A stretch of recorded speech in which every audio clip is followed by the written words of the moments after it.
இன்னும் கொஞ்சம் நேரம் இருந்தாதா என்ன அவசரம் என்ன அவசரம் நில்லு போன இன்னும் கொஞ்சம் நேரம் இருந்தாதா என்ன இப்ப பேசக்கூட தொடங்கலையே நெஞ்சம் கொஞ்சம் அடங்கலைய பண்ணாதி போலே நான் வந்து கடல் പോലേ നാണ് ഇപ്പൊ മൂടെങ്ങനെ നല്ല മൂടാണ് സാറിന്റെ അല്ല സാറിന്റെ മൂഡ് എങ്ങനെയാണ് സാറിന്റെ മൂഡ് കൊള്ളാം ഇന്ന് കളിയൊന്നുമില്ലല്ലോ കുഴപ്പമില്ല പോകാല്ലേ ആ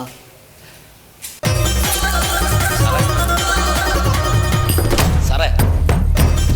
സാറേ എന്താണോ എനിക്ക് ചെവി കേൾക്കാം ഒരു ഓഫീസിനകത്ത് കയറി വന്നിട്ട് സാറേ സാറേ എന്താ അയാൾക്ക് വേണ്ടത് ഞാൻ ആ പുതിയ ടവറിന്റെ ടവർ ഏത് ടവർ അല്ല കീഴാഞ്ചേരിയിൽ പുതിയ ടവർ അനുവദിക്കണമെന്നും കീഴാഞ്ചേരിയിലെ ടവർ എന്താ പ്രശ്നം സാറേ അവിടെ ടവർ ഇല്ല ടവർ അനുവദിക്കണമെന്നും പറഞ്ഞു ഒരു ആക്ഷൻ കൗൺസിൽ രൂപീകരിച്ചില്ലേ ഓ അതിന്റെ കൺവീനറാണ് ഞാൻ സുഗതൻ ആ അത് താനാണോ ആ 1500 പേർ ഇറങ്ങുന്ന ഒരു നിവേദനം ഞാൻ സാർക്ക് തന്നിരുന്നു ഉടനെ ടവർ അനുവദിക്കണമെന്നും പറഞ്ഞു ഓ പക്ഷെ അനുവദിച്ച ടവർ ഇതുവരെ പണി തുടങ്ങിയിട്ടില്ല അതെന്താണെന്നറിയാവോ അതിപ്പോ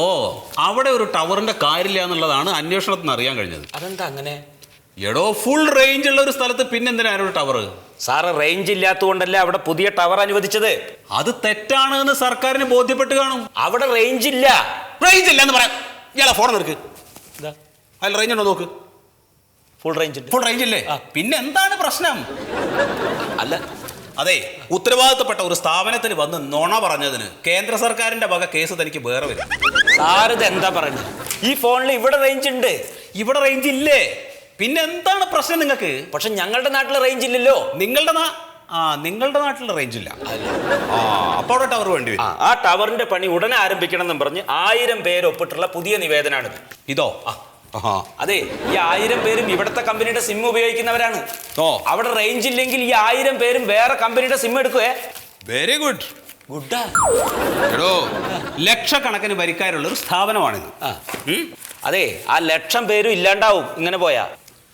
ഏതായാലും ടവർ അനുവദിക്കാമെന്ന് പറഞ്ഞില്ലേ അതിന്റെ പേപ്പർ ഞാൻ പെട്ടെന്ന് ശരിയാക്കി തരാം ഉടനെ റെഡിയാക്കുവോ എടോ ഞാൻ ശരിയാക്കാന്ന് പറഞ്ഞില്ലേ അല്ല അത് മതി നമുക്ക് കാര്യം നടക്കണം അത്രേ ഉള്ളൂ ആ പിന്നെന്താ അപ്പൊ മറക്കരുത് കേട്ടോ ഇല്ല പൊക്കോ രാവിലെ മുതലിങ്ങ് വരും ഒരു ജോലിയും ചെയ്യാൻ സമ്മതിക്കില്ല ഒന്നുകിൽ ടവർ ഇല്ലെങ്കിൽ പവർ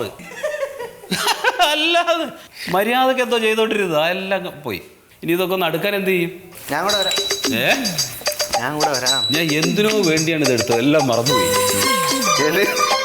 എന്തിനോ വേണ്ടി എടുത്താണ് മറന്നുപോയി ഇനിയിപ്പോ ഇന്നത്തെ പണിയാവും സാറേ അവരുടെ ആ ടവറിന്റെ കാര്യം ഒന്ന് ശരിയാക്കി കൊടുക്കാത്ത മനുഷ്യരായ നന്ദികേട് കാണിക്കാൻ മെനക്കെടരുത് മറ്റേ കമ്പനിക്കാരുടെ സമ്മാനം വാങ്ങി വീട്ടിൽ വെച്ചിട്ട് താൻ എന്നോട് ഈ മാതിരി സംസാരിച്ചാല് അയ്യോ അതുകൊള്ള അവര് സന്തോഷത്തോടെ അന്ന് നമ്മളത് വാങ്ങി വെച്ച് ഇല്ലേ എന്ന് വെച്ചാൽ നമുക്ക് നമ്മുടെ ജോലി ചെയ്യാതിരിക്കാൻ പറ്റുമോ ജോലി ചെയ്യാതിരുന്നാലും ഗുണമുണ്ട് ഇങ്ങോട്ടോക്ക് ഞാൻ അവിടെ ടവർ സ്ഥാപിക്കാതിരിക്കാൻ വേണ്ടി പടാപ്പാടുപെടുന്ന എനിക്കറിയാവോ നീ അവിടെ ആ ടവർ നോക്കിക്കൊണ്ടിരിക്കും